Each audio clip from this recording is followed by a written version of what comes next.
Now labor laws, again there is, as I said, Employee Provident Fund Act, Employee State Insurance Act, Contract Labor Act, Minimum Wages Act.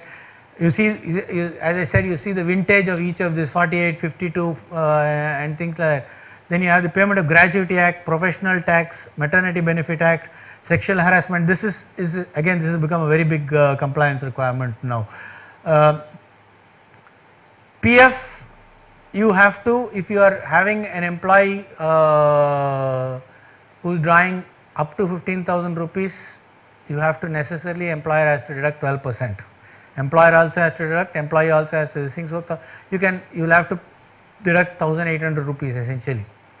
So it's in the where you put PF at a function. Yeah, you will have. But it has to be an employer or an intern as well as right. In What is the difference between stipend and salary? How do you define employee like that? See, if it's an intern, if it is an intern, then it should be under the Apprenticeship Act. Okay, you cannot have, it must be registered under the Apprenticeship Act. And if it is not, it will be definitely become. You cannot call anybody and everybody coming into your office and say, no, he's only a trainee, I'm not going to deduct. Technically, every person is an employee.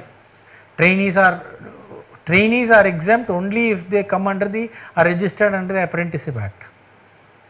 Otherwise, you are liable to. But the liability comes only if the number of employees exceed 20. Till that time you don't. So condition is you must have more than 20 employees, 20 or more employees, then you can become liable for it. And if the salary drawing more than 15,000, it's less than 15,000, you have to deduct 12%. Now that also Supreme Court has recently come out to the state saying all allowances have to be included. Earlier it used to be restricted to this thing. So there is fair amount of, if you ask me, I'll say yes, there is a compliance. If you want to get deep, I will look at the data. I will also sit and look at the ticket of whether all these things are applicable, and then I will tell you whether this needs to be included or not included. Because my understanding of the amount on which PF was to be deducted up to a stage was based upon my interpretation of the law as I read it. But the Supreme Court judgment which came out 1.5 months back and thrown the spanner into the wheels of most organizations, because they will all start claiming your employee would have resigned and gone, they'll say you come and remit the PF for that fellow also. Not only his contribution, but his deduction, but also your contribution. So you will have to go. Can you go back to that employee and say, give me your money? Your contribution needs to be available. So these are all issues that you are going to be confronted with.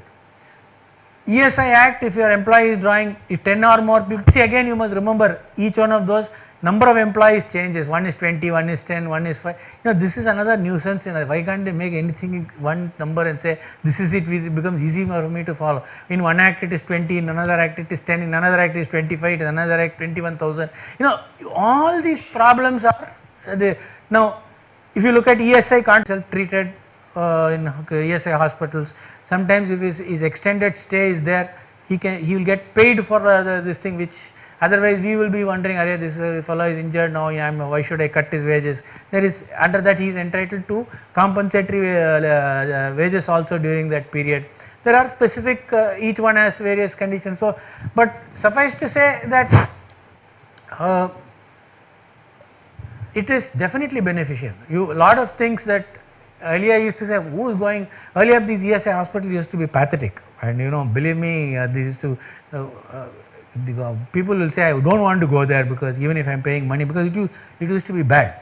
But last couple of years, I must say over the last 10 years, a lot of investment has gone into upgrading the facilities of ESI hospitals and things like that. They are reasonably good. And we may not want to go there as a first thing, but definitely if something is serious and you want to do it, there is definitely an option that you can at their level, at a blue collar level, if it is a worker or not a white collar job, and also a driver and a watchman, definitely for them it definitely makes a lot of sense.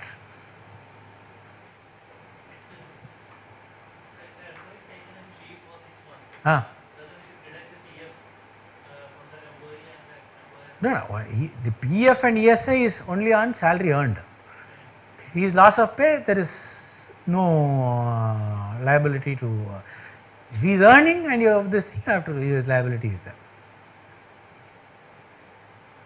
Then you have, if you have a contract, if you employ contract labor, some like some people, just to avoid the registration to PF and ESI, you will have contract laborers. Now you have to, if you, the contract laborers are also this thing, and if sum total exceeds the 10 or 20, you become the liable as a principal employer.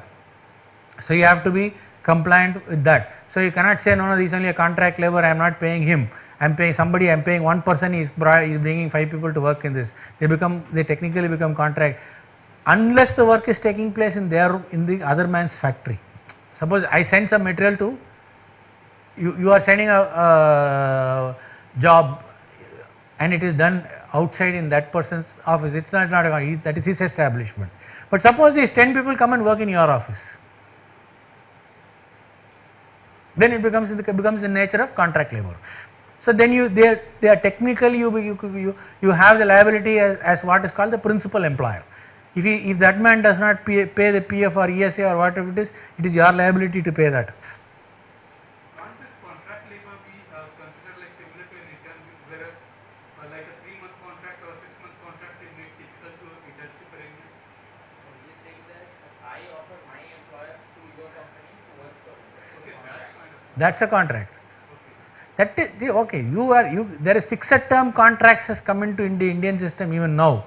You can do it for a specified period, but then they are employees. At the end of the day, they are employees. Even contract see, an employee has an unlimited this thing till he retires or he is terminated from services, and termination cannot happen unless certain specific conditions are fulfilled. But now to sort of give flexibility to employers, certain factories are permitted to employ what is called fixed term contracts, 3 years, which is renewable. At the end of 3 years, your service is automatically terminated. You don't have a right of service. Then you have minimum wages. Every year, every government will, Tamil Nadu government will publish what is the minimum wages that is to be paid to an employee in an organization. Shops and establishment, it depends upon the industry, it depends upon the location, and it depends upon the level. Then there is something called a minimum wages. You have to pay that minimum wages, otherwise you can be held liable for non-compliance. For gratuity, now every person who is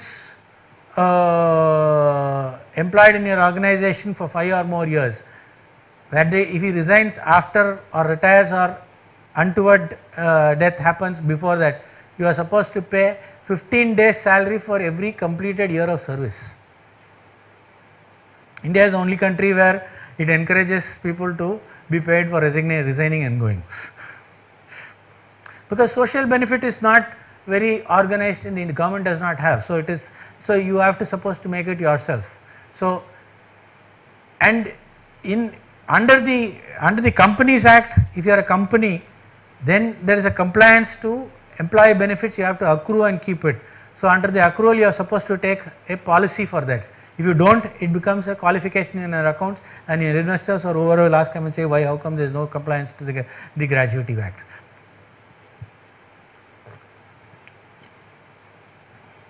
It is for employees who are staying with you for more than 5 years. Yeah, it is technique, but suppose something happens to them, death or otherwise happens to them during the period before 5 years, then that 5 years this thing is not applicable. Suppose after 3 years something happens, giving an example, 3 years, so 45 days gratuity you have to give them. 15 days for every completed year of service. So what generally we do is we take an insurance and contribute to that. That takes into consideration some of these things and do it. So better to, so all this factor it into your employee cost and deal with it. Profession tax. This is state government. How many of you are deducting profession tax and remitting it, including for yourself? Half yearly you are supposed to do it. Done? You are supposed to register under the municipal trades and this thing. You have to go to corporation and get your company, and every year deduct the profession tax at the rates at which it is set and remit it to the government. So even professional tax will be based on the how much we earn. The employee earns. So all the director is supposed to be fine. Directors also as an employee, for every director you have to specify 1,000 rupees or something after this thing. But the director is not taking this. No, that I think the director is 1,000 rupees under profession and trade. 1,000 rupees for half year. Irrespective of how much he is taking. I think every respective of this, right? So I'm saying get that. First of all, do you have a trade license? Have you registered with the Corporation of Chennai under the Trades and Employments Act? How many of you all have it, please? So what is the state You have to make an application and they'll give you a trade license and say you're registered with this thing, and then you'll have to deduct this profession tax. Every year your company has to pay 1,000 rupees trade and profession license. But this has to be done where your office is registered office. Yeah. Not where you are working, your operational. See, ultimately, every company needs to have. It's a state matter, no? Or it's a. It's a state matter. In that case, the same example, like if it's If- registered in Bangalore, Yes, you will require. You will require in Karnataka. according to Karnataka only. You'll have there also you'll require. Here also you'll require. You pay twice. Yeah, if you're having employees working here, if you're showing this as a branch, Only employees working. Only dummy office somewhere else. see again, as long as anybody doesn't find out, you're lucky and happy. But the moment somebody finds out, you're in trouble. That's what you have to remember. See, no news is good news. Nobody finds you out. See, as long as nobody is aware of your existence, but see, remember somebody is during the course of a due diligence when somebody is making an investment, he is going to look. I know how many companies in IIT have faced this problem. And very strange, we'll have to ask what is happening to this thing. The fourth time I am checking, everybody is same thing, says the answer is the same. That's a non-compliance for you all. Okay, these are all extracts to be displayed. This will all be on newspaper size cutting. We'll have to display it in vernacular language and in the English in all the places. The Payment of Gratuity Act, Minimum Wages Act, Tamil Nadu Bonus Act, Wages Rules, even the Maternity Benefit Act. Also, you have to. The law is such as I never get tired narrating it. I was the head of finance and compliance in a company early in my career, and there were only 4 or 5 of us in the senior management team. In the team, we were only 4 or 5 of us. The 4 of us are men, and the only lady there was a secretary, and she must have been 55 years old. So I told her, Mrs. Toro, you are entitled to I call her. I remember. You are entitled to be covered under the Maternity Benefit Act, and you please display the notice there on the board. She says, Venkat, I am a grandmother and you are telling me I am entitled to the maternity benefit. I said, that's not this thing, I get fined for it. We used to have this friendly battles in the office, and one day she said, RVK, I have done that, I have this thing. Where is it? She said, it's in the toilet. Where is it? I went and said, it's on the roof. I got one fellow to climb up and stuck it up there.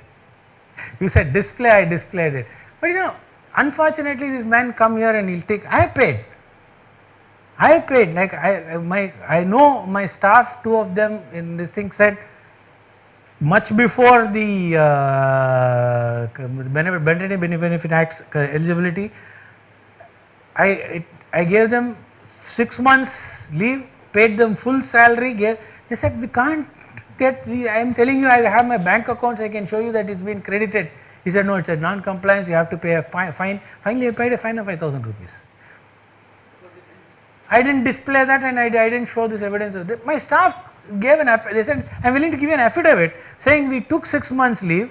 He gave us full salary for the during the this thing, not even the salary as this thing, given us full salary, 6 months. So the act only stipulates that time. Now it has become 6 months. That time it used to be only 3 months. They said he's given us 6 months salary, we have paid full salary, bank account is credited. He said no, and I'll pay. No, I will not. Why should I pay you? He said I'll fine you. I said go ahead and fine. I'll pay the penalty. So you have to comply with the Maternity Benefit Act of 1961. Then you come to the taxation part. Now this is the labor part. Now we finished the operational, we finished the existential, now we are talking of the taxation. Taxation also you have two types, you have the direct taxes and you have the indirect taxes. Then this labor thing and all, in this startup India, what are these are things are covered like for startup and all? No, coverage is, startups are not exempted on anything. No, but like they were saying in the startup India, like you get a lot of benefits in terms of these maybe other kind of compliance and also. Compliance, that is everybody, they are trying to single compliance window and the single this thing, they are doing it, they are making it simpler, but compliance to law is mandatory for all. They are not distinguished between a startup and others. Now they are making it a single window, you can make one single form and this thing for that, everybody is now doing it, but compliance to law is mandatory for all. Sir, what you're saying in Startup India, I should put a DIT number. In labor law, there are some laws that you can self-register, like a self-sign. Yeah. I don't have to go and show somewhere labor laws. But Labor, that's what I am saying, labor laws also you don't get yourself registered separately under any of the acts, it's all, more of it is compliance. More of it is compliance. So as I said, there less of reporting and more of compliance. There is some couple of reporting is there which you can go and single registration you can go and do it, and they have, I think it's Samadhan or something, some procedural part. I in my office also I say go and get it done and get this thing. They came and tell me this is it. I can revert back to you on that specific. You can just send me a mail on some of these issues. I'll tell you what it is. Huh? So you have the direct taxes and the indirect taxes. Direct taxes is on your income, which is your profit. But there is some things that you have to comply which is not income based. When you are making payments, there is something called withholding and TDS which you have to remit. So that is, you say income tax, that is not an income, I am making a payment, but you still have a compliance there, even there. Then you have the indirect taxes which is applicable on what earlier it used to be excise duty on manufacturing, then it used to be value added tax, centralized. Now that whole thing is gone and that has got replaced by the goods and service tax, this thing, and you have the customs duty which is for imports. Now you cannot make cash payments in excess of 10,000 rupees to a particular person in a particular day. So if you make payment, it will get disallowed to the extent of, it will get disallowed except it is a carriages. So you making it is an expenditure, but you are still getting disallowed. It will not be treated an expense. I have known companies who have made cash payments in excess of 10,000 rupees, had a loss, had to pay tax because this was disallowed and had to be, all this was added back. So please ensure that you cannot take anything from anybody in cash for more than 20,000 rupees. All this is, if you take in cash, you are liable to penalties up to the amount equal taken. So if you take in cash, whatever amount you have taken, you have to pay as a penalty. So each day, maximum 10,000 in cash. You can be given to a person in on a particular transaction. But it's a cash. How do you know that? Like it's not electronic transfer. Yeah, but it will be a one single invoice, no? Invoice something will be done, so that when it will be coming in the statement. Suppose 4 of us are there and you're making payment to us, but it is showing as if you're making to 4 people. That is your ingenuity. But if somebody established that all 4 is actually one transaction and you cut it for the limited purposes of avoiding this thing, then you can still be liable for it. So these are all fine lines that you have to be careful. Better to say yes if there. I am sure. See, how many of you all? Honestly, I will be surprised if any of you all are actually making cash payments.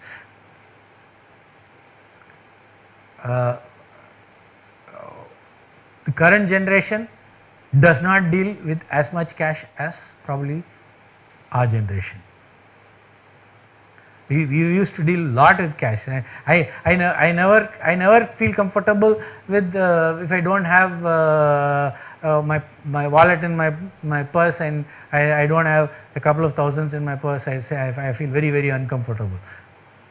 Where is my son? He's chill, dad. I'll go plastic. I'll go to some ATM. I'll draw money. When I travel by road from Chennai to this thing, I'll have additional 10,000 rupees, 20,000 rupees, and all. Only then I'll feel comfortable. My son says, "I go 250 rupees." You go. I say, what happened? You have puncture? Why are you bothered? So it's a change in mindset. So you can't do much about it.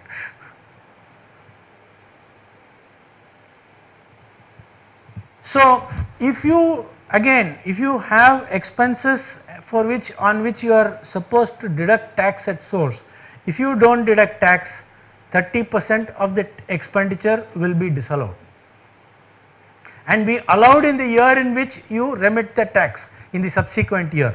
So this has again happened in many of cases, and many startups have paid professional charges and the other charges amounting to 1 lakh, 2 lakhs, 5 lakhs and all. Their final income was less than 70,000, 80,000 rupees or even 1.5 lakh. But by virtue of this 30% disallowance on this 5 lakhs, 7 lakhs, it got added back. 2 lakh 10,000 got added back. They were paying taxes on 3 lakhs and 3 lakhs, which means that you pay 30% tax on 3 lakhs, which is 1 lakh, and so somebody says, Mr. Venkatesh, I had only 1 lakh profit, but he said you are not deducted tax.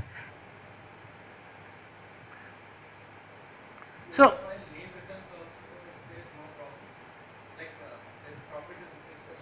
no, loss you have to file. Profit also, once you are a company, you have to file your income tax returns every year. But how important it is for the TDS? Very important.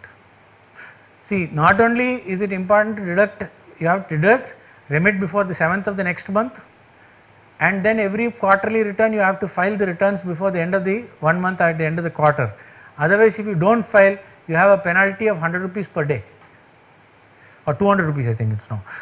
Yes, registration has to be done that time when you register the company only, or You have to register separately. Only PAN is given now. Sometimes possible that you may not have got it. Only PAN is now given along with the registration of the company. TAN so you have to require a TAN separately for other than PAN. Again, it's a duplicity of identification, but that's again, as I said, every person wants to have their own. You can have one number and make a compliance across this thing. You require a PAN, you require a TAN. Sometimes every office has a separate TAN because each one is remitting it separately. So sir, TDS is paid when we pay for a service. Paid to a service. No, under various provisions from salary, interest to outside this thing, commission, so professional services, contractors. There are various provisions under where it is import. You have fair amount of responsibility to deduct tax for payments that you make. But that is only if you were liable to tax audit in the previous year. Otherwise, you are not liable. If your previous year income is less than 50 lakhs or 1 crore, if you are in trading and others, if it is less than 50 lakhs, you don't come under tax audit. If you are not under tax audit, you don't do this thing. No, but companies are required to pay. No, companies are required. Companies are required. All companies are required. Only individuals. You have to deduct. Companies have to deduct all cases.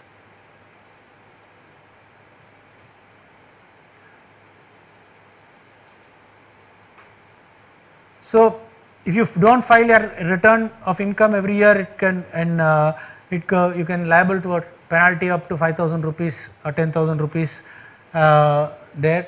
Then in some cases only if you are on actual payment, even though you are accrual basis, on actual payment only expenditure is allowed.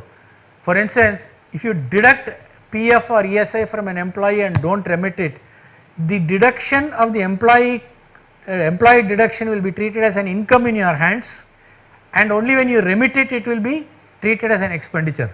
And if you delay remittance, they are saying that it delayed remittance is on cash pay, is allowed on a cash basis only for the employer's contribution, it is not for the employee deduction. So if you deduct from an employee and don't remit it, it becomes an income in your hands.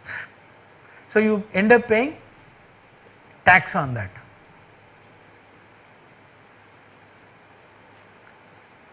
Then you have to pay advance tax. If you are having income every year, you have to pay advance tax on 15th of June, 15th of September, 15th of December and 15th of March. How many of you are making profit making companies? All early stage, no income. Okay, fair enough. So if you are in business and your this thing is more than 1 crore, you send something called a tax audit report is required.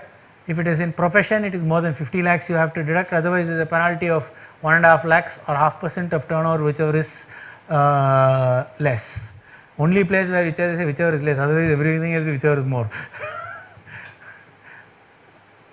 And if you are remitting anything abroad, if you are making remittance, as I said, FEMA you have generally no restrictions, but if you are making any remittance, please check up if there is a liability for deducting tax. Under 195 you are supposed to deduct, otherwise you will become liable for that tax.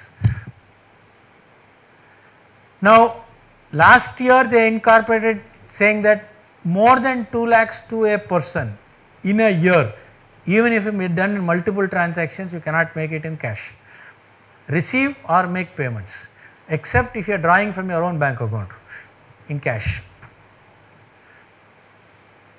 So if I am making 15 or say 18,000 rupees or 20,000 rupees to some payment to a person on different dates, less than 10,000, but on different dates I am making, aggregate of that is 2 lakhs in a year, it is a penalizable transaction.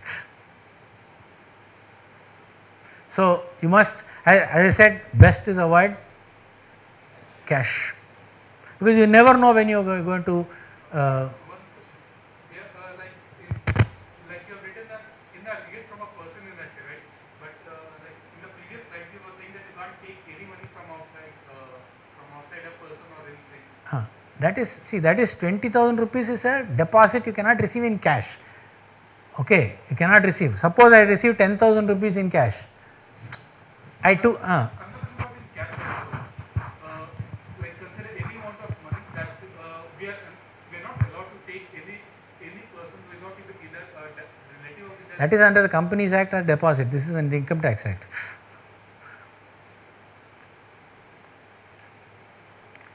That is under the Companies Act.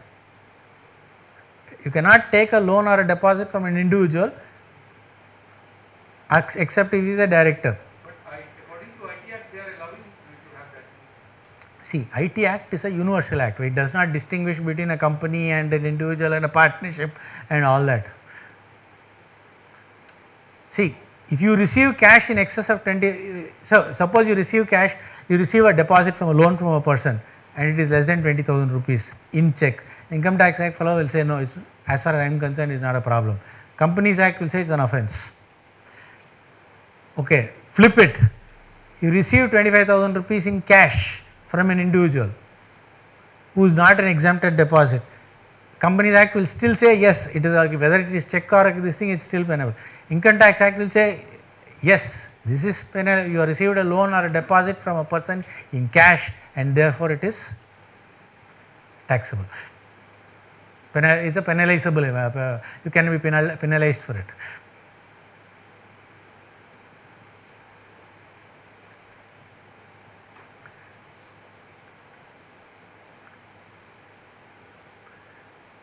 Now this is what is the angel tax that you came up with. How many of you are conversant to the problems of angel tax? I don't know if you already all are conversant with it. I will not go through it, but otherwise if not, I will tell you what the problem is. See, the Income Tax Act has a draconian provision which says if you receive share capital from a person, who is not an professional investor at a price which is higher than the fair market value, the difference can be treated as an income in your hands. The difference, because people were using it as a money laundering exercise, because I'll give you a check, you give me cash, I'll do something, and things like that people were doing. So they said, government came back and said, no, this is not permissible. So if you are receiving money in excess of the fair market value, then it is liable to be taxed in your hands if the assessing officer feels it is unreasonable or unjust, and liable to be taxed as income in your hands. So this is what happened in one company in Bombay, where all the money they are raised as capital was impounded by the income tax department. That is the starting point of all that problem. In one of those digital travel companies, they had raised some funds, and okay, that's a long. So then this is what they have come up with this thing. So if you receive at more than fair market value from abroad, it's okay. You should not receive it from a resident in India. If you are receiving it from an NRI, it's not a problem. According to Startup India, the IT, the Income Tax Act, the income tax is exempted for 3 years. So when since this thing is coming at 8. No, that is for that you first and foremost you have to be registered as a startup under DIPB. If it is registered and say this thing, there are exemptions and things like that. The issue is if you are not registered. See, exemptions are given there. Companies should get qualified to be registered as an eligible startup. Okay, the aggregate amount of share capital and should be less than 25 crores. Then investment should not be made in prohibited assets. You are registered assets and you get this thing, you should not make it in prohibited assets. Now that is the clarification they are given in February 2019. And I knew that's why I said you cannot, the company should not own residential property other than what is held in renting or stock in trade. Unless you are in the business, startup is the business of renting, or if you are selling residential flats, you cannot hold residential houses. You cannot have commercial property other than occupied for business. You cannot make it. You cannot extend loans and advances other than extended in the ordinary course where lending is substantial part of business. So suppose you make a supplier advance, it can be a problem. Current definition. I have raised this point. If you give an advance to anybody,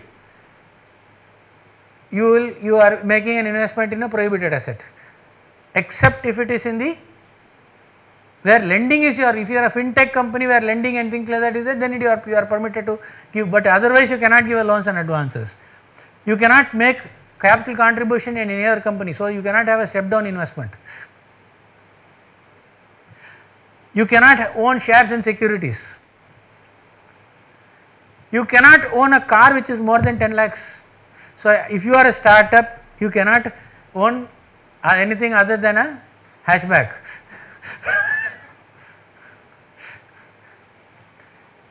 And this is for 7 years. You cannot have any archaeological collections, drawings, paintings, any work. You cannot have it 7 years from the end of the financial year from which it was this thing. So from the year time you have this thing for 7 years. If I am an investor, I will be worried about you. You shall not, I will get one condition, please sign and give me that you will not do anything. You will not buy a car in the name of the company, you will not buy this, you will not buy this. So startup by itself does not give you unbridled rights to do whatever you want. This is the latest. This is based on the February 19th circular notification.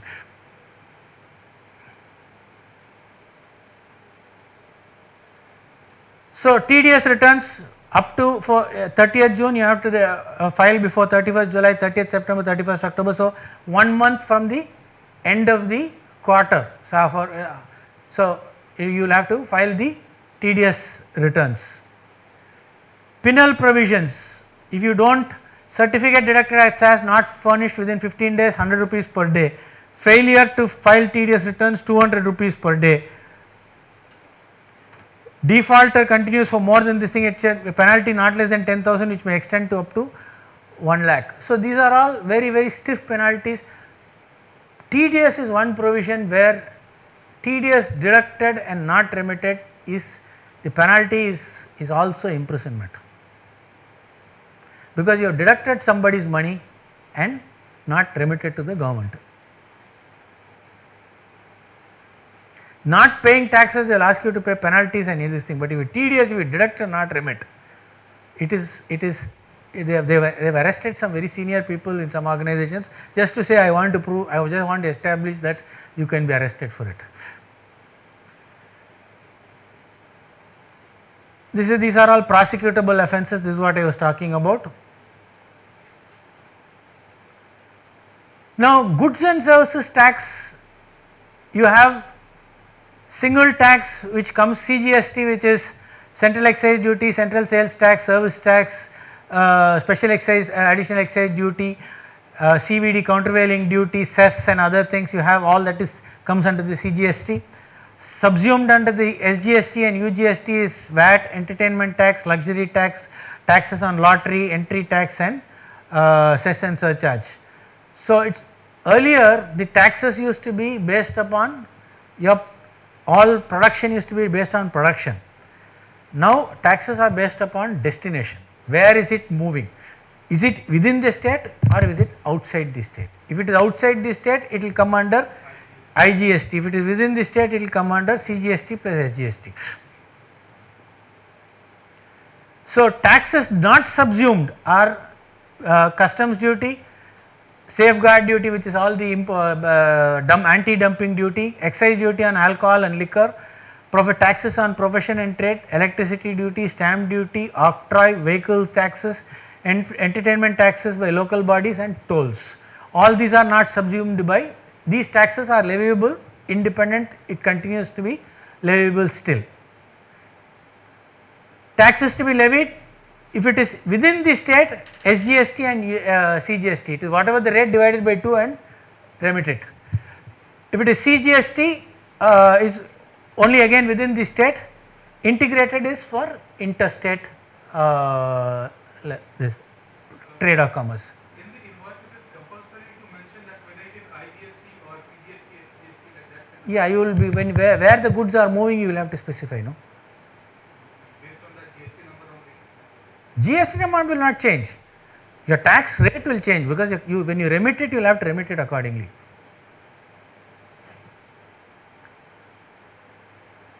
Within the state is CGST plus SGST, interstate is IGST, union territory is CGST and UGST, and import of goods plus IGST, import of goods plus IGST for services.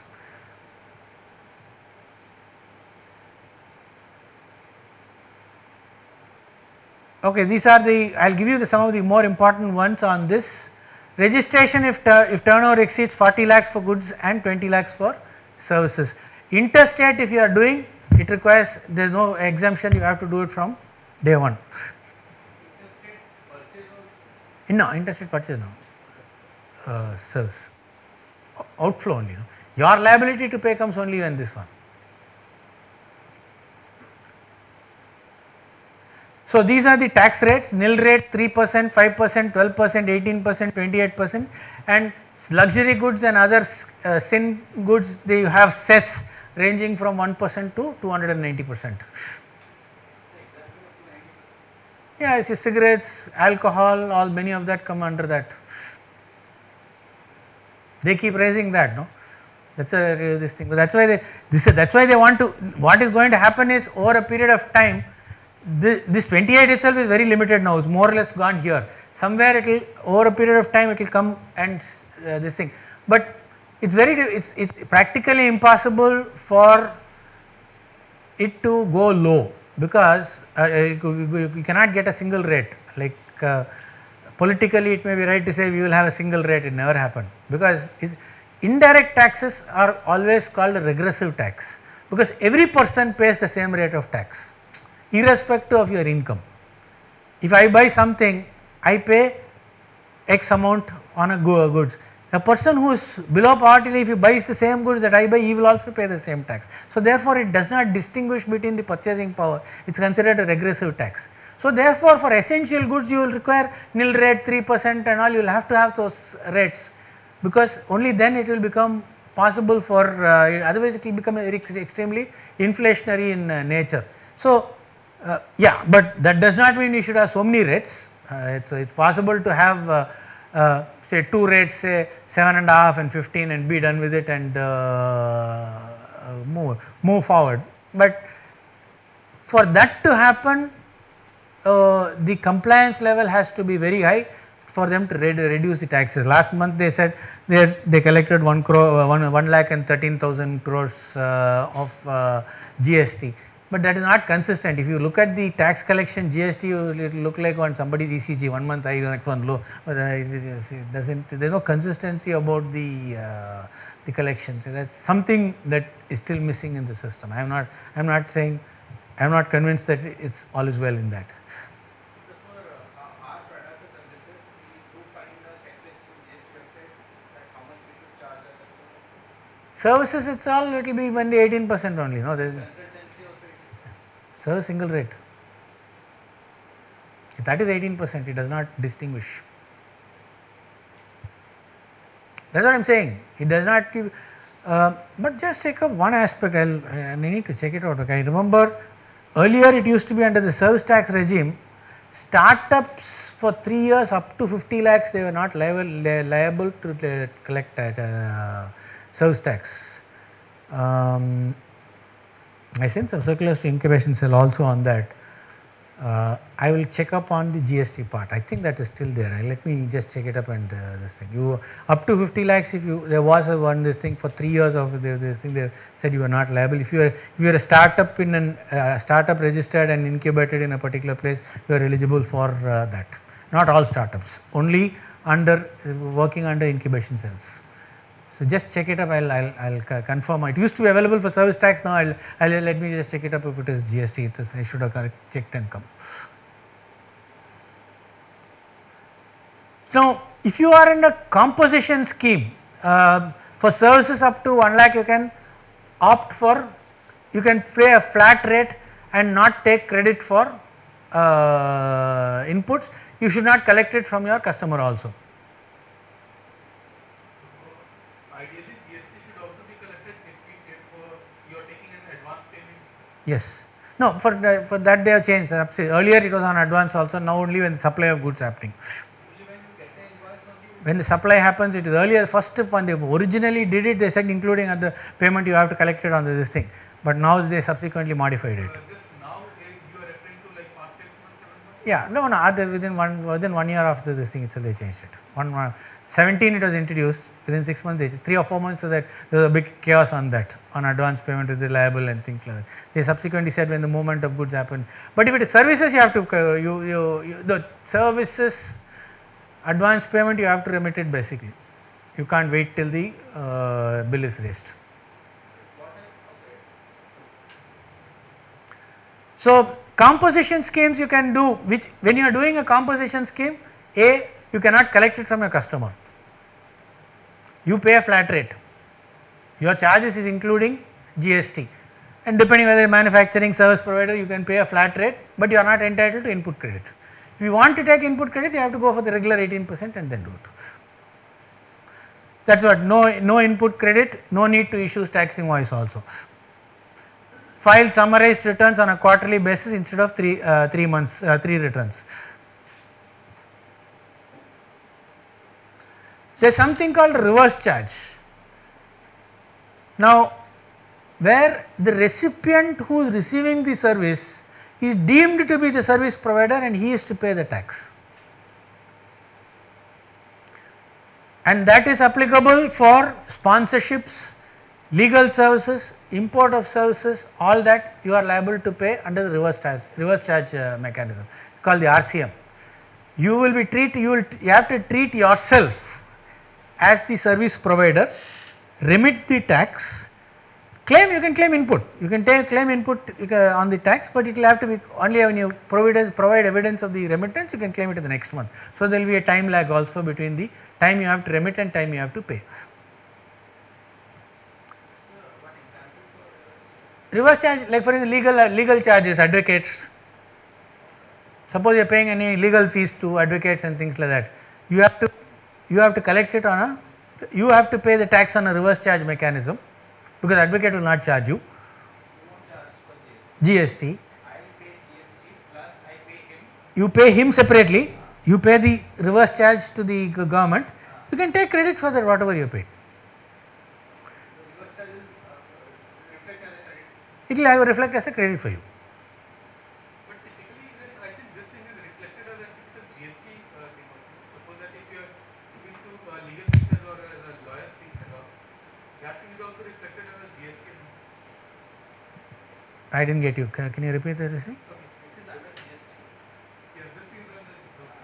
If you go to GST portal, reverse charge is one of this. Import of services. Suppose you are importing from outside. Services are rendered from outside into this thing. Then also you become liable for reverse charge. Example of services. Now suppose somebody is providing consultancy services from outside India.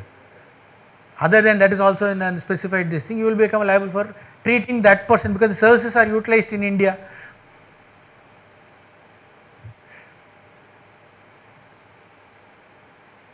So these are all the returns that you have to file. GSTR 1 monthly details of outward goods, 3B is monthly return of finalized details of outward suppliers, quarterly return.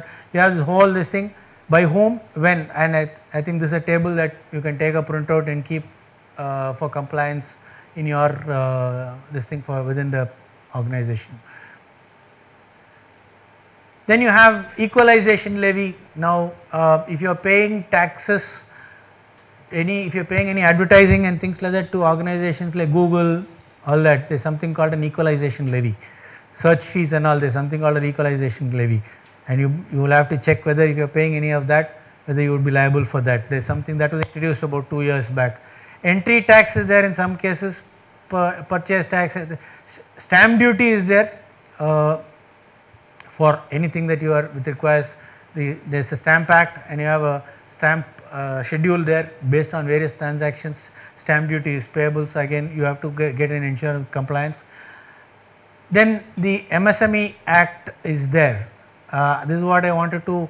MSME, if you are a micro, it is investment in manufacturing 25 lakhs, in investment in services it's 10 lakhs. Now the advantage is, whoever is receiving supplies from an MSME, you have to please mention your MSME registration number in your invoice. If he does not pay you within the 45th day, he is liable to pay interest at 3 times the bank rate. The bank rate is 6.5% now. You don't have to demand, you will have to pay. That's why the people asking, are you MSME registered? Because otherwise their auditors are supposed to check it.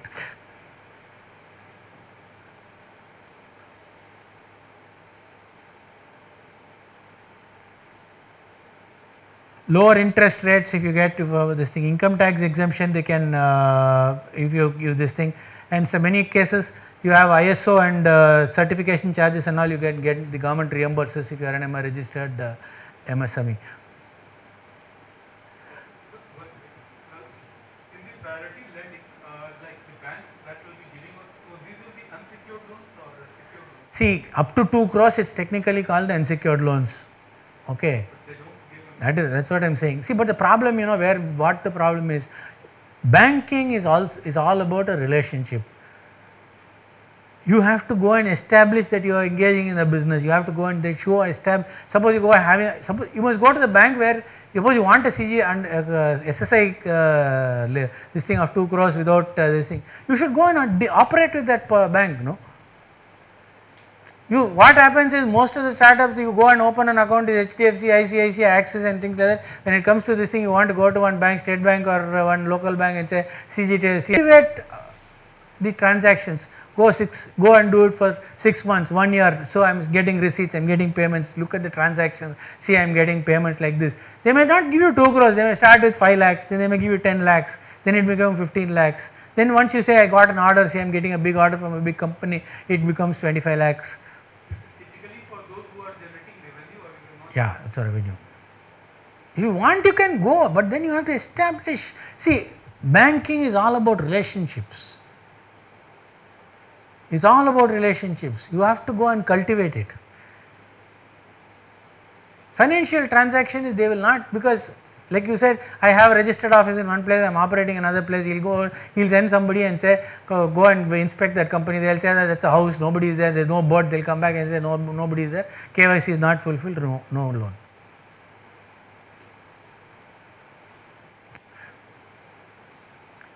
Now I want you to all, this is a recent law of the last 2 years, which is in the Insolvency and Bankruptcy Code. You must understand what it is, because this is a law which is to prevent defaults, commercial or financial defaults. If you are due more than 1 lakh of rupees and you are not paid the person to whom it is due, if the other person goes and files a case with under the Insolvency and Bankruptcy Code, the National Company Law Tribunal, there is somebody called a resolution professional who is appointed, who will take over the management of the company till a resolution is completed. The powers of the board of directors is all suspended. You cannot do anything. Every employee of the company will report to and if the resolution professional cannot resolve the default within 6 months, extendable to by 90 days, within 270 days, the company will automatically go into liquidation. It's a very stiff law, I can assure you that, because I'm a resolution professional under the act, and when the order is passed, I just go and tell the directors, there is a 300 crore 400 crore company, I said your powers are suspended, from today I am the boss. He cannot even sign bank accounts, he cannot even touch the bank. He said I have to approve every expenditure. It's very bad. So but from your side, you can say, okay, I have nothing. You are providing services without your knowledge. That fellow may be borrowing somewhere, he might have defaulted somewhere and something like that.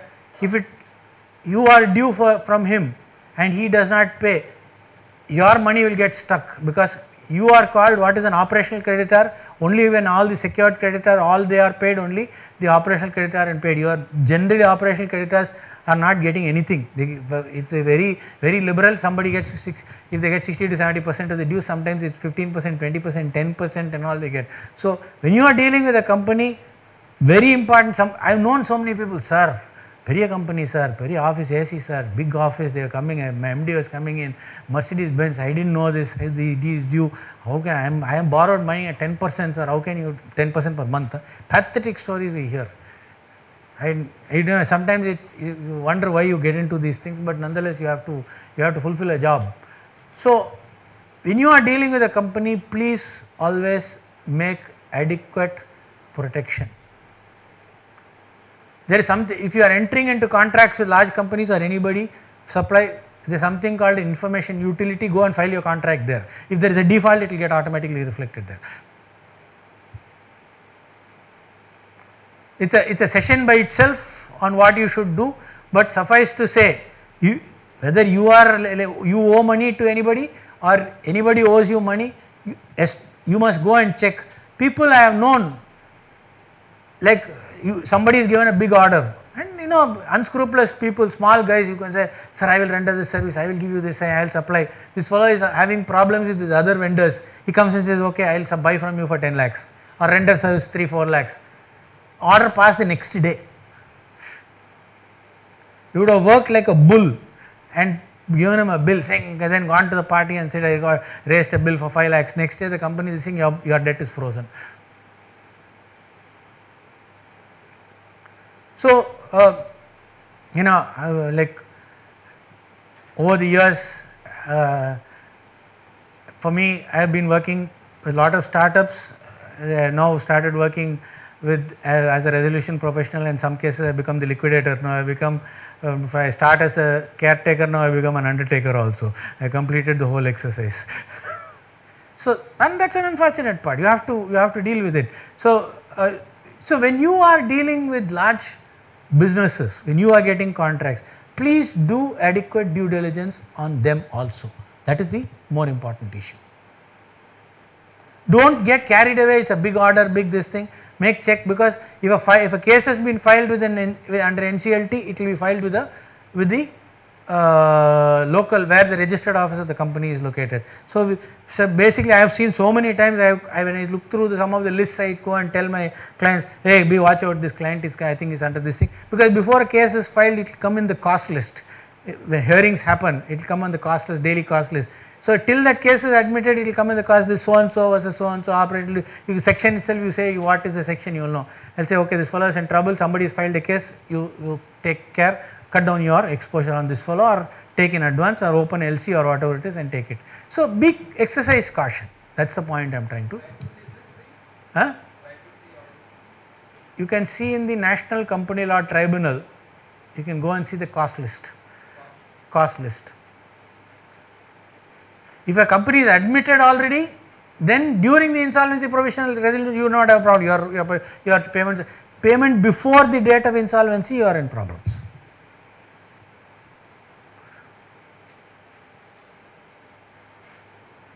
So some of the this thing on that, powers of the board is completely suspended. They cannot do anything.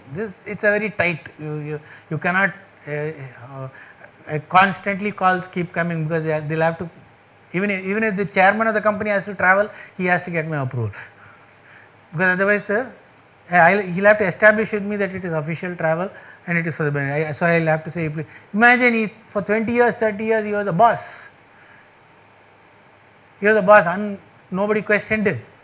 Now he says, sir, it's my business, I am travel. I said, boss, you know your business, you travel, but law does not permit me to allow you to travel unless you establish that it is for the business. Now, unregulated deposits, this is also another this thing which has come, so be careful about it. This is, you will have to ensure that what is a deposit, this again can go from imprisonment to fines. You better be careful on the what is acceptance. Here also there is what is exempted deposit, what is specified deposit, what is under, all this is very clearly deposit. This is again a very recent this thing. So if you are, again as I said, if you are a company, no question of accepting money from anybody. So that's ruled out as far as you are concerned, except it is from the directors or from their close relatives. Then you have the RERA, which is the Real Estate Regulation Act, which many of you all, again if it is not this thing on real estate is there. That's, any questions? So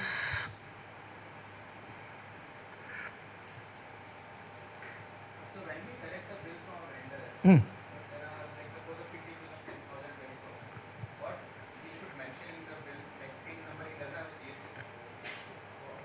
What validates the bill is authentic. See, ultimately earlier there was something called an unregistered GST vendors. The reverse charge mechanism was liable there also, but because there was a lot of protests, they removed that. See, onus at the end of the day will be on you to prove that you either purchased the goods or got the services. Okay. Now, sometimes not, like for instance, suppose you are buying paper or stationery, or you are getting somebody refilling your ink or whatever it is, you are going to say, well, he done that service to me, I know what it is. You paid him by check. I would largely believe that it is, you made a commercial transaction, you paid by check, it's identifiable, and you got a service. I know I got a service, I know what it is.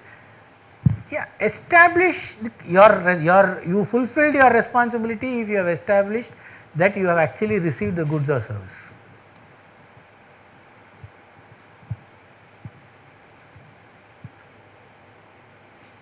And I get a tax rate of 1 lakh, and I can only use it when I start selling services or products.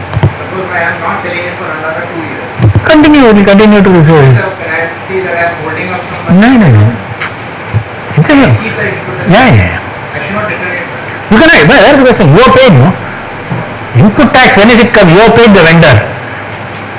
You are paid, you are paid the full vendor. I paid the So you are eligible to take input tax credit when you are liable to pay taxes. It will stay in my. It will stay in your list.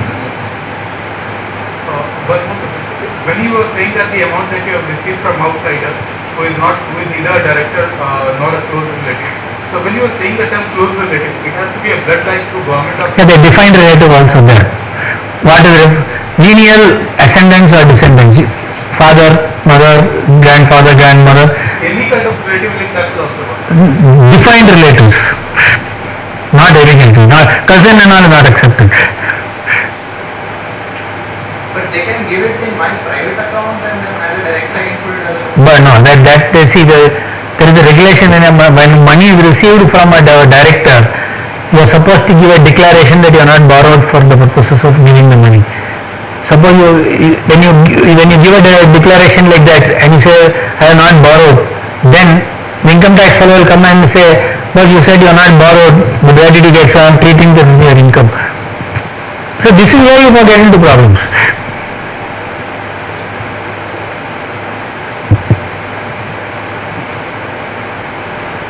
Products of 20 lakhs and services 40 lakhs. Yeah, product is 40 lakhs and 20 lakhs. Suppose I generate an invoice and should I mention here GST, should I split the bill into? When you are not charging GST at all, you don't have to split, no. But I have a GST number. Once you are registered, you are liable to pay, collect. You must surrender the license. So I have a GST number, I have to pay. You have to collect and pay. You are calling that. yeah. Once you get yourself registered, you have to pay. That bar is for registry. Registering. Once you are in interstate or registered, you have to register. You don't have a choice. Then the maximum you can do is go under composition scheme. Mine is a proprietary firm and it's less than 20 lakhs and I have an interstate transaction. Yes. Right, so you have to get it. I have registered for a GST and I have to get it. And can I use the input tax credit to pay financials? No. See, recently there was a case in Telangana where it was held that interest for delayed payments has to be paid on the gross tax payable and not net of input taxes. Now, whether that is valid or not valid is only going to get tested. Like they'll say, High Court of Telangana has said that it will go to Supreme Court for get adjudicated.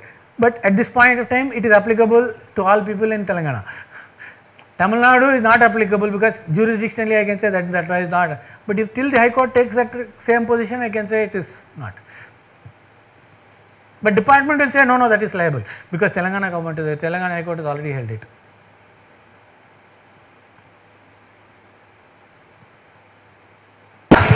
On behalf of the incubation cell, I want to thank our VP for coming here and doing such an incubator session, learning so many aspects of law and answering all our questions, especially from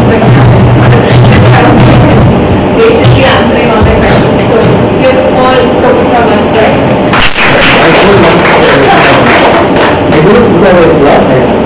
I am happy coming here any number of times. Thank you very much. I appreciate it. Thank you, sir. I will definitely get back to you with the questions. Sure. Anybody having questions?